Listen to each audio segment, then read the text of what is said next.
Hello guys, welcome back to TTDP blog. তো দেখতেই পাচ্ছেন, এই দেখুন আমি মাংসের ছোট ছোট টুকরো করে নিয়েছি, যেগুলো থোড় মাংস বলে ওইগুলোকে। তো নিয়ে তারপর কি করেছি, এর মধ্যে আমি পেঁয়াজ কুচোনো, কাঁচা লঙ্কা কুচোনো, গোলমরিচের গুঁড়ো, লঙ্কার গুঁড়ো, হলুদের গুঁড়ো, কর্নফ্লাওয়ার, ময়দা, বেসন, একটা ডিম, এইগুলো ফেটে আদা রসুনের পেস্ট, এইগুলো ভালো করে দিয়ে আমি এগুলোকে চটকে চটকে মাখাচ্ছি। এগুলোকে ভালো করে আমি মাখিয়ে আর ঢাকনা দিয়ে রেখে দেবো খানিকক্ষণ, তারপর এটা পকোড়া বানাবো। তো দেখতে থাকুন, সঙ্গে থাকুন গাইস। দেখুন চিকেনটা আমি ভালো করে মাখিয়ে রেখেছি। তো এবার আমি কড়াই তেল দেবো, বেশি দেবো না, অল্প অল্প করেই ভাজবো। কারণ কি হয়, বেশি তেল দিয়ে করলে ওই তেলটা রয়ে যায়, তো অন্য কিছু করতে পারি না ওই তেলটাতে। তো সেই জন্য আমি তেলের পরিমাণটা কমই দিয়েছি, অল্প অল্প করে ভেজে ভেজে তুলব। তো তেলটা ততক্ষণ গরম হোক। তো তেল মোটামুটি গরম হয়ে গেছে। তো আমি অল্প অল্প করে এর মধ্যে ছোট ছোট পিসগুলো ছাড়তে থাকবো।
আর ধরবে না এতে, এই কোটায় হতে থাক ততক্ষণ। ভেজে নিয়ে তারপর দেখাচ্ছি কালারটা কেমন আসে। তো গাইস, মাংস বানানোর জন্য এই দেখুন শুকনো লঙ্কা নিয়েছি, গোলমরিচ নিয়েছি, লং নিয়েছি, এলাচ ঠুকে নিয়েছি, দালচিনি নিয়েছি, জায়ফল নিয়েছি, আর স্টার নিয়েছি, স্টার ফুল, আর তেজপাতা। তো এই কটা নিয়েছি। এই কটা প্রথমে শুকনো মানে এতে করবো, তারপরে দেখি ওদিকে পকোড়াটা দেখি, চলুন কতটা দূর আগিয়েছে। তো পকোড়া থেকে একটা খুব সুন্দর গন্ধ বেরিয়েছে, জানি না কেমন হবে। যাই হোক না কেন, নিজেরা খাবো, খারাপ হলেও খাবো, ভালো হলেও খাবো। তো আশা করি খারাপ হবে না। তো মাংসই দেওয়ার জন্য দেখুন এদিকে হলুদের গুঁড়ো, লঙ্কার গুঁড়ো, গোলমরিচের গুঁড়ো, নুন নিয়ে নিয়েছি পরিমাণ মতো করে। এদিকে পকোড়াটা হয়ে গেছে। তো আমি এবার তুলে নেবো, এগুলো তুলে নিয়ে আরও কিছু আছে এইগুলো দেবো। তো গাইস, এদিকে আমার পকোড়া রেডি হয়ে গেছে, কিন্তু আমার মেয়ে অর্ধেক তুলে নিয়ে চলে গেছে, খাচ্ছে। আর এদিকে দিয়েছি কিছুটা, এটা হোক আস্তে আস্তে। এদিকে মাংসের জোগাড়টা আমি করে নিয়ে তারপর দেখাচ্ছি আমি মাংসটা যে কীভাবে বানাবো। পেঁয়াজ কেটে নিয়েছি, আদা রসুন গ্রেট করে নিয়েছি, টমেটো কুচিয়ে নিয়েছি, কাঁচা লঙ্কা কুচিয়ে নিয়েছি। তো কীভাবে মাংসটা বানাবো একবার দেখতে থাকুন। যে তেলটা আমার বেঁচে ছিল পকোড়া বানিয়ে, তো ওই তেলটার মধ্যে আমি সব কিছু দিয়ে দিয়েছি, আগেই তো দেখিয়েছি আপনাদেরকে। তো এর মধ্যে আমি পেঁয়াজ তুলে দেবো, বড্ড ঠিক রচ্ছে। তো দেখুন বন্ধুরা, কিছু গোটা পেঁয়াজ আমি রেখেছি, এইগুলো আজকে দেবো, একটু ভ্যারাইটিস করে রান্না করবো আজকে।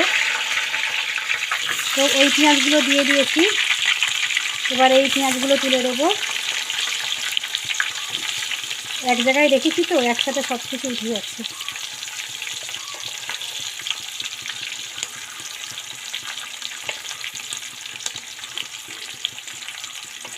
তো প্রথমে আমি পেঁয়াজটা একটু ভেজে নেবো, নিয়ে তারপর টমেটো তুলবো, কাঁচা লঙ্কা তুলবো। তো পেঁয়াজটা আমার ভাজা ভাজা হয়ে এসছে। তো আমি এর মধ্যে টমেটো, আদা, রসুন আর কাঁচা লঙ্কা সব দিয়ে দেবো।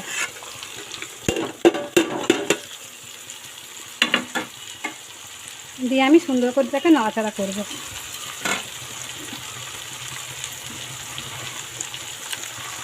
তো আমি এর মধ্যে মাংসগুলো তুলে দেবো।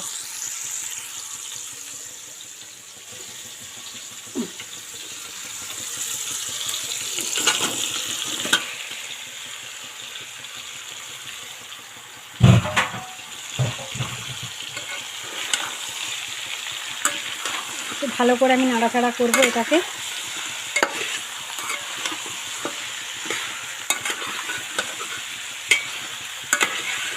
তো দুটো লেগ পিস দেখতেই পাচ্ছেন, বড় বড় দুটো লেগ পিস, একটা মেয়ের আর একটা আমার।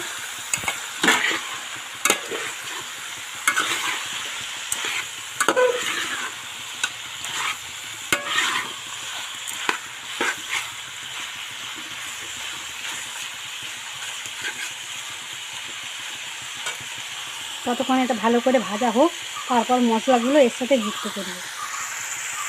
তো গাইস, যে মশলাগুলো আমি রেডি করে রেখেছিলাম, এই মশলাগুলো আমি এর মধ্যে দিয়ে দেব। দিয়ে আমি এগুলোকে ভালো করে নাড়াচাড়া করিয়ে মাংসর মধ্যে এগুলো মিশিয়ে দেব। আজকে আমার মাংসতে আলু দেওয়া হয়নি, মনে নেই আমার আলুর কথা। যাই হোক, শুধুই মাংস করছি আজকে। আলু দেয়া যায়, অসুবিধা নেই, আলু আলাদা করে ভেজে নিয়ে দেয়া যায়।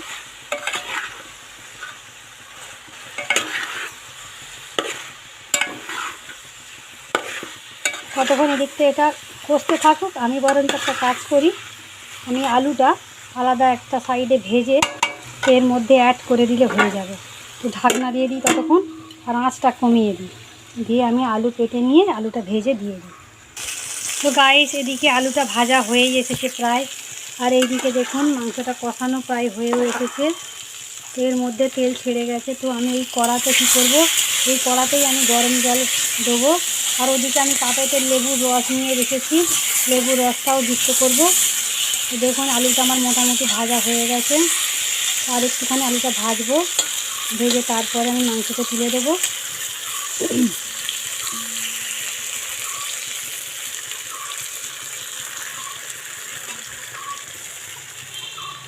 কালারটা দেখুন কত সুন্দর লাগছে না কালারটা। জানি না কেমন কালার দেখাচ্ছে, কিন্তু কালারটা খুব ভালোই হয়েছে।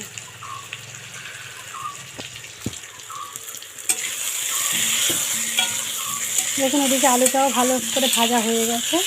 তো আলুটা আমি এবার তুলে দেবো। তো এক হাতে ফোন ধরে আর আলু তোলাটা মুশকিল হয়ে যাবে, ওর থেকে আমি ফোনটা রেখে দিই, দিয়ে আলুটা তুলে দিয়ে তারপর জল ঢেলে তারপর দেখাচ্ছি। তো গাইস, গরম জল করে ঢেলে দিয়েছি, আলুগুলোও তুলে দিয়েছি। তো আমি এটা ঢাকনা দিয়ে দেবো।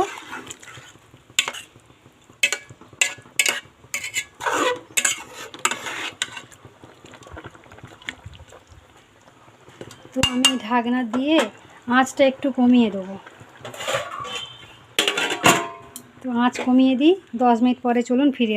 গাইস, মাংসটা খুলে একবার চেক করে নেব। ইয়া দেখুন, মাংসটা আমার পুরো রেডি হয়ে গেছে। আলু ভেঙে যাচ্ছে, এত বড় বড় আলু দিয়েছিলাম, আলুগুলো ভেঙে যাচ্ছে। তো তার মানে মাংস দেখুন, মাংস মানে ছেড়ে গেছে। তো মাংসটা তাহলে হয়ে গেছে। এর মধ্যে আমি লেবুর রস দিয়ে দেবো। আর আমার তো আগেই মশলারে দেওয়া আছে, গরম মশলারে তো সব দেওয়া আছে। এই দেখুন লেবুর রসটা আমি দিয়ে দিচ্ছি। একটু ধুয়ে দেবো কাপটা। তো মাংস রান্নার রেসিপিটা কেমন হয়েছে অবশ্যই জানাবেন। আর যে সকল বন্ধুরা আমাকে এখনও পর্যন্ত বন্ধু করেননি, প্লিজ ঝটপট করে বন্ধু করে নেবেন। পাশে থাকা বেল বটনটা অবশ্যই প্রেস করে দেবেন, যাতে নতুন নতুন ভিডিও যখন আমি আপলোড করব তখনই পৌঁছে যাবে আপনাদের কাছে।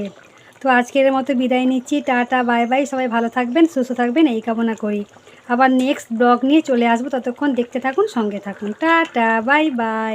সবাইকে দুপুরে শুভেচ্ছা আমার তরফ থেকে। সবাই চলে আসুন আমার বাড়ি। মাংসর তরকারি, ভাত, মাংসের পকোড়া, আর হচ্ছে কী যে গিমে শাক, আপনারা জানেন কি না জানি না, গিমে শাক করেছি, গিমে শাক আলু ভাতে। তো আজকে আর কিছু করব না, এইটুকু দিয়েই আমরা খাবো। বাকি সবজিপত্র সবই রয়েছে, দেখতে পাচ্ছেন। এদিকে ফুলকপি আছে, বাঁধাকপি আছে, উচ্ছে আছে, বিট আছে, সবই আছে, কিন্তু আজকের শুধু মাংস তরকারি ভাত, এটুকুই আমাদের আজকের দুপুরের খাওয়া।